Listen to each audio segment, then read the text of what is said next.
자본주의 사용 설명서 EBS 다큐 프라임. 금융전쟁, 소비전쟁의 틈에서 나와 내 가족을 지키는 법. 자본주의 사회에서 살고 있는 한 그 누구도 금융과 소비에서 자유로울 수 없다. 우리는 금융과 소비 생활에서 스스로의 의지로 이성적인 선택을 하고 있다고 믿지만 그것은 사실이 아니다. 선택은 우리의 몫이 아니다. 소비 마케팅은 우리의 무의식에 침투해 나도 모르게 무언가를 사도록 끊임없이 유도한다. 우리가 살고 있는 이 자본주의 사회에서 나와 내 아이들을 지키기 위해 우리는 무엇을 알아야 하며 무엇을 할 수 있는가? 돈이란 무엇인가? 왜 학교에서는 경제를 제대로 가르치지 않는 것일까? 그리고 오랫동안 고민한 결과 이 모든 것을 관통하는 근본적인 원리는 자본주의라는 답을 얻어냈다. 그 후 1년 6개월간의 대장정을 거쳐 자본주의 발상지인 영국과 자본주를 꽃피운 미국을 취재해 얻어낸 결과물이 EBS 다큐 프라임 자본주의였다. 자본주의란 무엇인가? 노벨상 수상자도 어려워하는 질문이다. 그 정의를 어떻게 내리든 간에 우리는 싫든 좋든 자본주의 시스템으로 돌아가는 세상에서 살고 있고 우리 아이들도 비슷한 여건에서 살아가게 될 것이다. 우리 아이들까지 쉬지 않고 일하는데 먹고 살기 힘들고 그다지 행복하지 않은 삶을 이어갈 수는 없지 않은가. 우리 모두가 미래를 준비하는 문제에서도 역시 아이들을 위한 금융교육, 좋은 소비 습관 들이기, 이것이 가장 쟁점이 되어야 함은 분명했다. 그러기 위해선 부모가 먼저 알아야 한다. 부모가 먼저 돈에 대해 어떤 태도를 지니고 있는지 스스로 깨달아야 한다. 아이들이 돈에 대해 미숙한 건 부모가 그렇기 때문이다. 부모가 잘 모르는데 금융교육을 어떻게 할 수 있겠는가? 우선은 자본주의가 우리 생활에 어떤 영향을 미치고 있는지 거울을 보듯 자세하게 들여다볼 필요가 있다. 자본주의를 비판만 하고 있어서는 새로운 세상을 꿈꾼다 해도 당장 내 아이들에게 올바른 영향력을 행사할 수는 없다. 자신을 지킬 수도 없다. 그렇다고 경쟁의 논리에 편승해 내가 살기 위해 어쩔 수 없으니 너희를 밟아야겠다며 달려들 수도 없다. 결국 행복한 삶을 원한다면 말이다. 자본주의가 갈 길을 다시 한번 생각하고 그 안에서 과연 우리가 무엇을 해야 하는지 고민하기 시작하는 것. 이것이야말로 우리가 자본주의에서 살아남기 위한 최초의 열쇠가 될 것이다. 파트 1. 금융 자본주의 사회에서 빠지기 쉬운 착각. 1. 재테크는 큰 돈을 벌 수 있는 방법이 아니다. 금융은 간단히 말해 금전의 융통이다. 즉 돈을 빌려주거나 빌리는 일을 뜻한다. 은행, 증권 등의 금융기관은 예금자나 투자자로부터 모집한 돈을 정부나 기업, 개인에게 빌려주고 돈을 빌린 사람이나 단체는 그 돈을 활용해 생산이나 소비를 한다. 이 과정에서 금융기관은 투자라는 명목으로 들어온 돈을 굴리면서 다른 돈을 벌어들이는 것이다. 그리고 그렇게 번 돈은 투자한 사람들에게 분배된다. 즉 재테크는 단순히 말해 금융기관의 금융상품에 투자해 예금의 이자와는 비교도 되지 않는 돈을 받아 챙기는 것이다. 대체로 많은 사람들은 금융시장에서 투자를 통해 부를 획득하려고 끊임없는 관심을 기울인다. 어떤 이유로 금융시장에 뛰어들든 간에 주의할 점은 분명히 있다.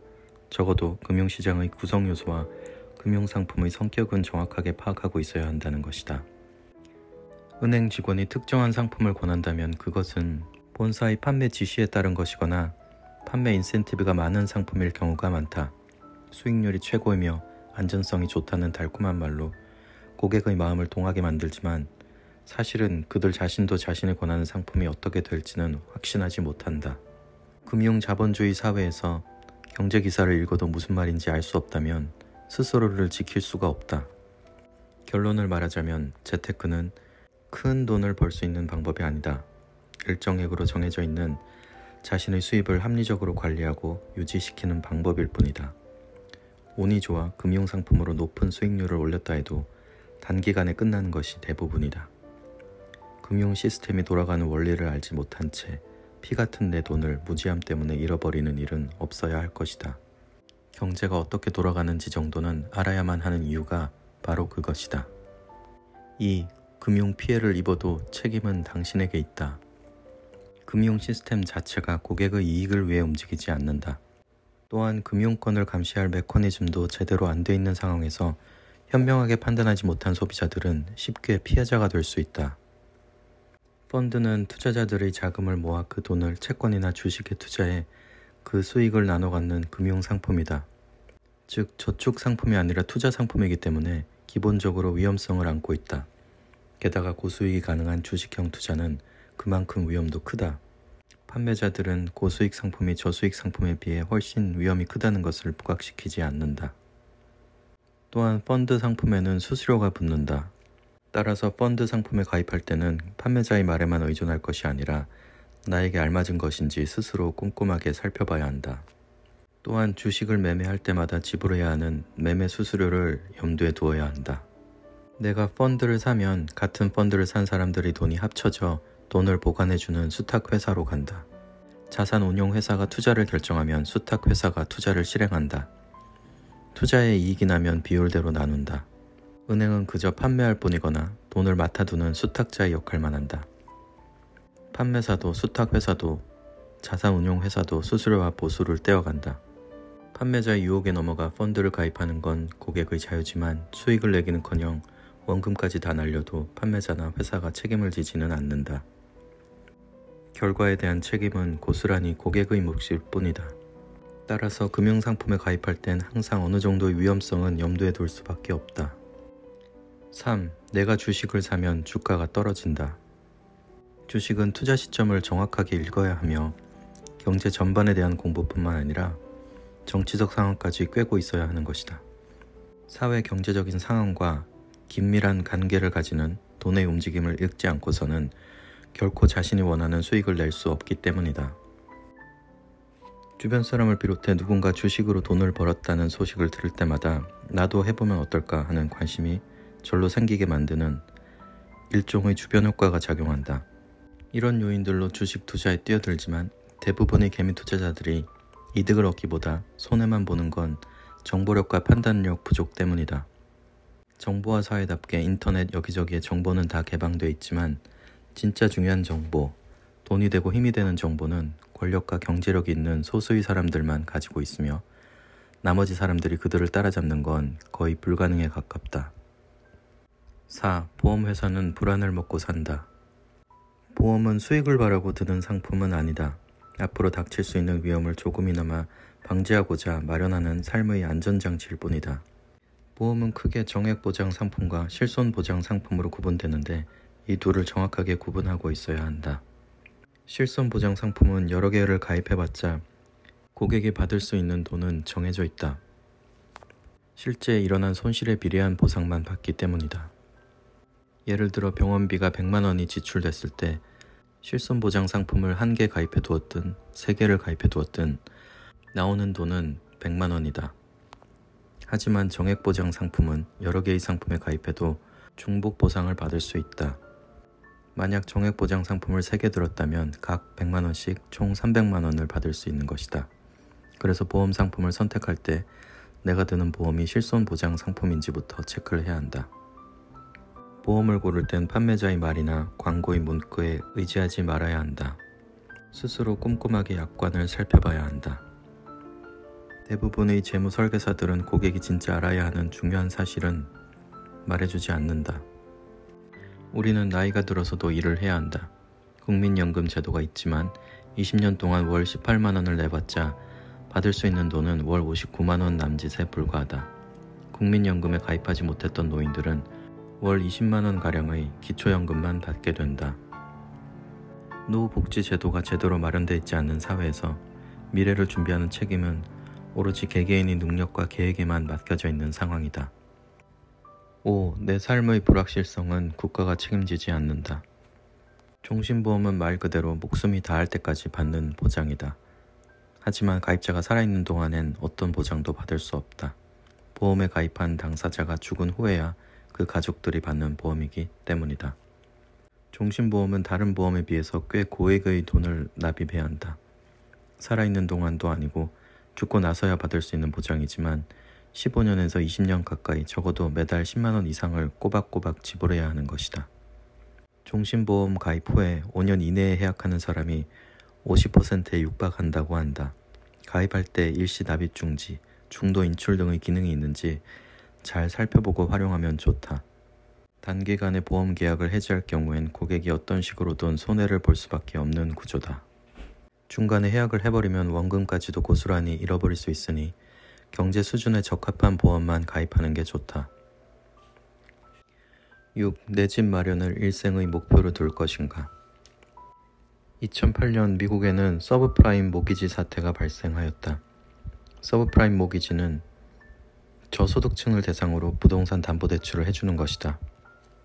미국 정부는 모든 사람들이 자기 집을 가질 수 있는 사회를 만든답시고 사람들이 매우 싼 금리에 부담없이 대출을 받아 집을 구입할 수 있도록 부추겼다. 그로 인해 많은 사람들이 집을 샀으며 자연스럽게 주택가격은 상승했다. 주택가격이 계속 상승하자 많은 사람들은 자신이 부자라고 생각했다. 가치가 높은 주택을 자산으로 가지고 있었기 때문이다. 그래서 사람들은 모기지 대출을 더 많이 받아 더 크고 비싼 집을 구입하기 시작했다.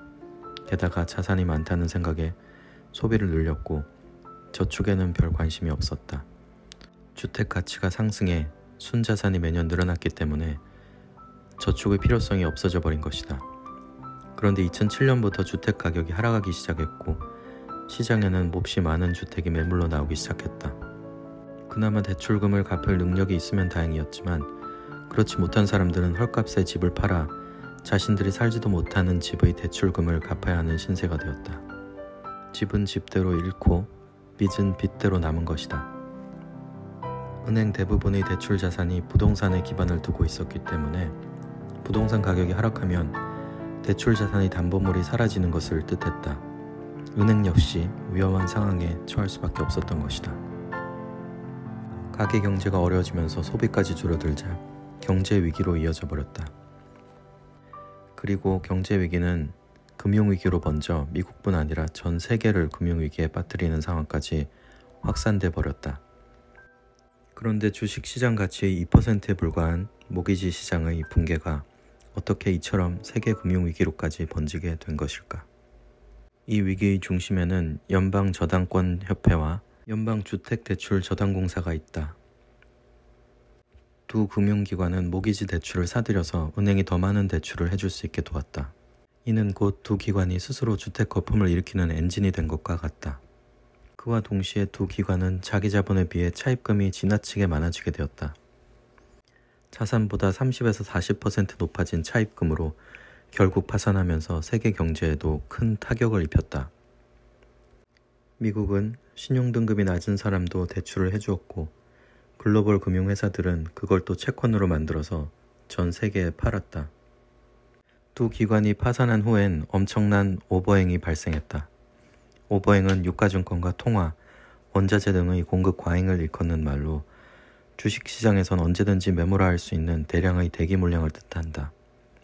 오버행이 일어나면 개인 투자자들이 예상치 못한 잠재 물량이 한꺼번에 터져나와 주가에 부담을 주어 당연히 주식 가격은 하락하게 된다. 하우스푸어는 말 그대로 비싼 집에 사는 가난한 사람들을 뜻한다. 여기에 해당하는 사람들이 우리나라에선 전체 인구의 약 20%에 해당하는 248만 가구다. 집값이 오를 것을 염두에 두고 무리하게 대출을 받아 집을 구입했지만 주택가격의 하락으로 미국인들처럼 대출 의자와 빚만 떠안게 된 것이다. 파트 4. 나와 내 가족을 지키는 금융교육. 1. 돈을 바라보는 시선을 배워야 한다. 어미새가 아기새에게 나는 법을 가르쳐주듯이 아이들이 자본주의 사회에서 허덕이지 않고 살아가는 법을 가르쳐줘야 한다. 돈의 가치를 배우기에 어린 나이란 없다. 아이가 어리기 때문에 경제에 대해서 알 수 없는 것이 아니라 부모가 관심을 가지지 않았기 때문에 아이가 알 수 없었을 뿐이다. 그리고 돈에 대해 배운다고 아이의 순수함에 금이 간다고 생각한 일도 부모의 지나친 보호막이다. 오히려 돈의 가치를 몰라 자신이 필요한 걸 얻기 위해 무조건 떼를 쓰는 아이로 만들 뿐이었다. 미국 시카고 재무관 스테파니 닐리는 금융교육은 어릴 때 시작해야 하고 금전적인 선택의 문제에 대해 계속해서 인식시켜야 한다고 한다. 만 8세 정도가 되면 많은 정보를 흡수하는 시기이다. 이때 받는 금융교육은 큰 영향을 준다. 복잡한 금융상품에 대한 이해력을 이야기하는 것이 아니다. 기본적인 자산 관리를 말하는 것이다. 아이들에게 기본을 가르치면 나중에 자라서 복잡한 금융상품도 이해할 수 있다. 3. 아이들에게 무엇을 물려줄 것인가? 부모가 알아서 먼저 모든 것을 해주기 시작하면 아이는 아무것도 할 수 없다. 오히려 스스로 충분히 많은 것을 해낼 수 있는 아이의 능력을 무시하고 차단하는 일일지도 모른다. 돈에 대한 것뿐만이 아니었다. 은행에서 찾듯이 아이가 돈이 필요할 때마다 부모가 돈을 준다면 아이의 독립성은 보장할 수가 없다. 아이들은 어른들만큼이나 자본주의 소비문화에 길들여져 있다. 어른들과 다른 점은 자신이 원하는 만큼 돈을 쓸 수 없다는 것에 대한 인식이 부족하다는 것이다.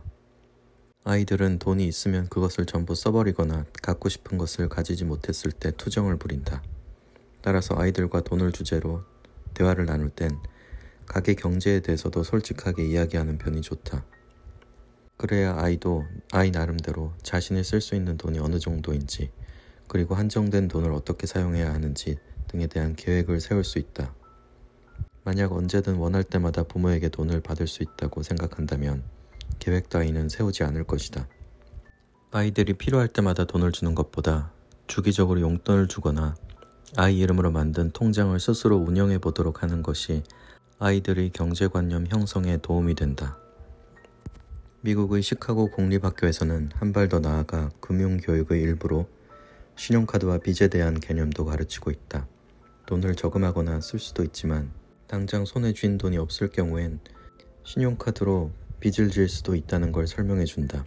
신용카드는 비록 물건을 구입하고 그 후에 돈을 갚아야 하는 빚이지만 적절한 사용과 낭비적인 사용에 대한 개념을 아이들도 알아야 하기 때문이다. 예를 들어 새 운동화를 사는데 신용카드로 지불한다면 그것은 돈을 잘 쓴 것이 아니라고 가르친다. 반대로 현금이 없는 상태에서 지붕이 샌다면 신용카드로 먼저 지불해 고칠 수도 있다는 것을 가르친다. 가진 돈을 어떻게 소비하고 저축할 것인가도 중요하지만 빚에 대한 올바른 인식도 중요하다. 아이들은 어차피 자본주의 사회에서 살아갈 것이며 신용카드뿐만 아니라 대출에 있어서도 선택의 순간을 몹시 자주 겪게 될 것이다. 본질적으로 아이들에게 금융교육을 시키려는 건 형편에 맞게 생활할 수 있도록 계획을 세우고 그 계획에 따라 저축을 할 수 있는 사람으로 성장시키기 위해서다. 부모는 자녀들에게 돈의 개념, 돈의 활용뿐 아니라 빚의 활용과 부정적인 측면까지 인지할 수 있도록 도와줄 필요가 있다. 6. 금융교육은 행복한 소비를 가르치는 것이다. 아이들은 다른 아이들과 같은 것을 가지지 못하면 어른보다 더 심한 상실감을 느낀다. 아직 정체성이 형성돼 있지 않은 데다 친구들이 자신을 어떻게 생각하는지 예민하게 반응하기 때문이다. 이런 이유로 금융교육은 단지 돈의 개념과 쓰임뿐 아니라 소비와 행복의 상관관계에 대해서도 이루어져야 한다. 소비를 통해 일시적으로는 만족할 수 있지만 그것이 행복으로 연결되지는 않는다는 것을 알게 해주는 것이다.